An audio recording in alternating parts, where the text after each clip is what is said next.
the 8th of March 2014, a fully loaded Boeing 777 with 239 passengers takes off just after midnight and disappears into the blackness of night, never to be seen again. Was it depression? A madman bent on self-destruction? Or could it have been something else? Here, in the Dark Lounge, we discuss what might have happened. Malaysia Airlines Flight 370 was a scheduled international passenger flight from Kuala Lumpur International Airport to Beijing International Airport. Its route would take it across Malaysia and Vietnam towards China. The crew of MH370 aircraft last communicated with air traffic control approximately 38 minutes after takeoff, when the flight was over the South China Sea. Captain Zahari Ahmad Shah confirms the crew's height of 35,000 feet, and minutes later the aircraft passes waypoint Agari as the captain signs off from air traffic control. Good night, Malaysian 370. The aircraft disappeared from ATC radar screens minutes later.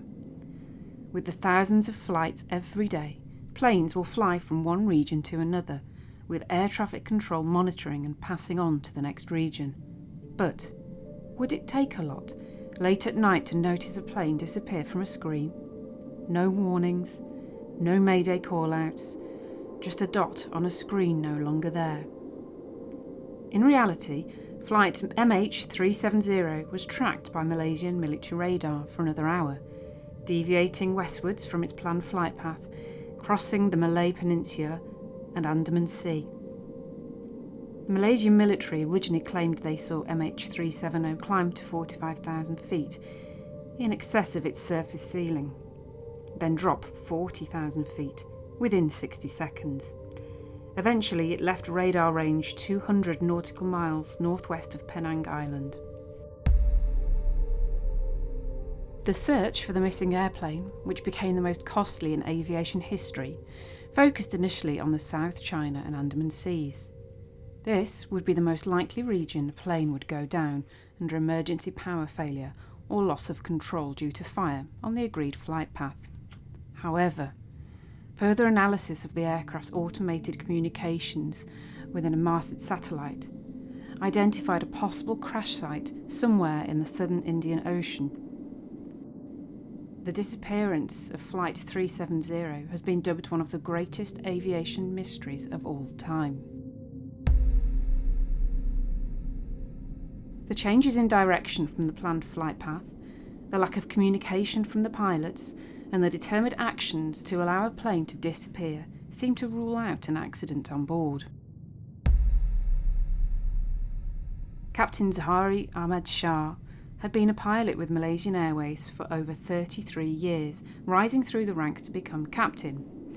He was married with 3 children and lived a normal life based around a successful career. However, it has been claimed the home was far from happy, with potential other women and domestic problems. It is claimed the captain used the flight as a murder-suicide. Investigators noted strange behaviour by Shah prior to the last flight, as the captain had made no social or professional plans for after the 8th of March. It is suggested he also deliberately flew the plane over his hometown of Penang, before disappearing into the skies over the Indian Ocean. This would require the captain to avoid detection of the plane by military radar by flying along the border of Malaysia and Thailand, crossing in and out of each country's airspaces. He would have had to subdue the co-pilot, crew and passengers, and once it was noted the plane was flying in the wrong direction, disable the communications and turn off all monitoring systems. So, how can you disable a crew and all passengers? Gradual, slow decompression at a rate to go unnoticed by the crew, which would only be detected by instruments.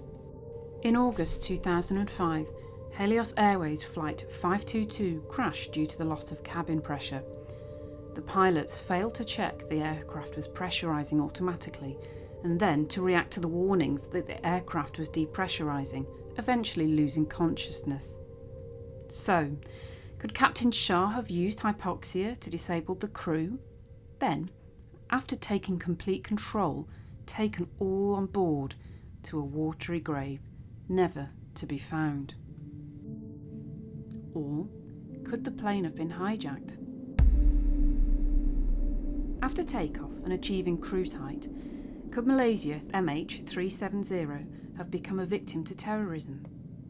The complete change of direction, reminiscent of the terrible actions on 9/11, the obvious actions to disguise and hide the plane from civil and military tracking, the silence, and the lack of suicide note. Could Captain Shah have been trying to save the passengers? Did he follow the instructions of terrorists to change direction? Could the coordinated disappearance and removal of tracking systems really be the actions of one man?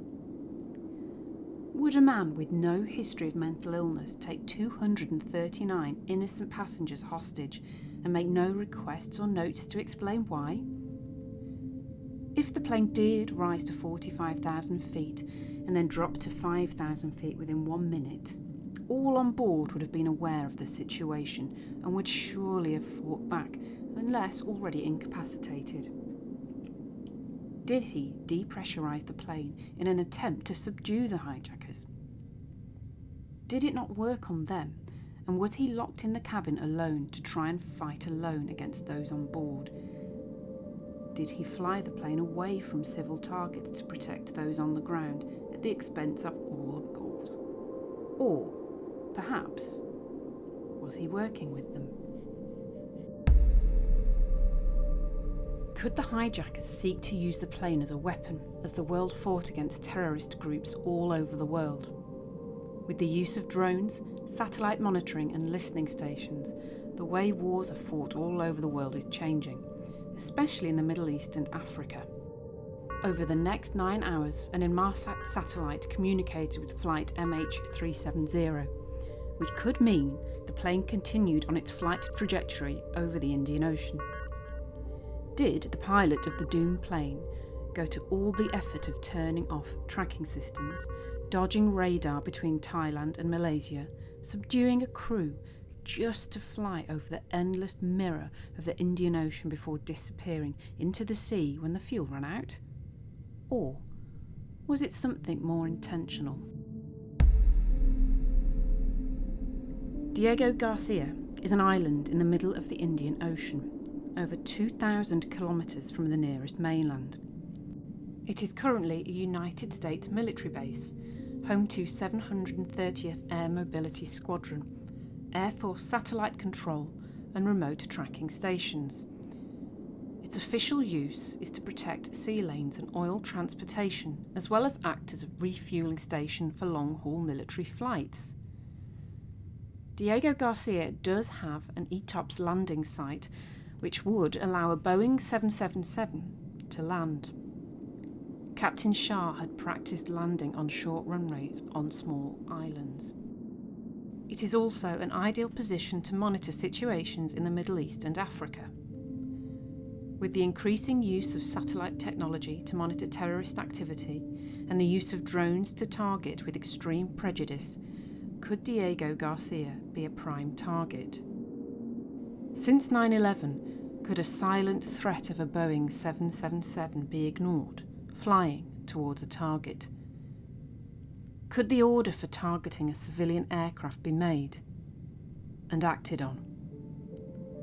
Could this be the final destination of Flight MH370?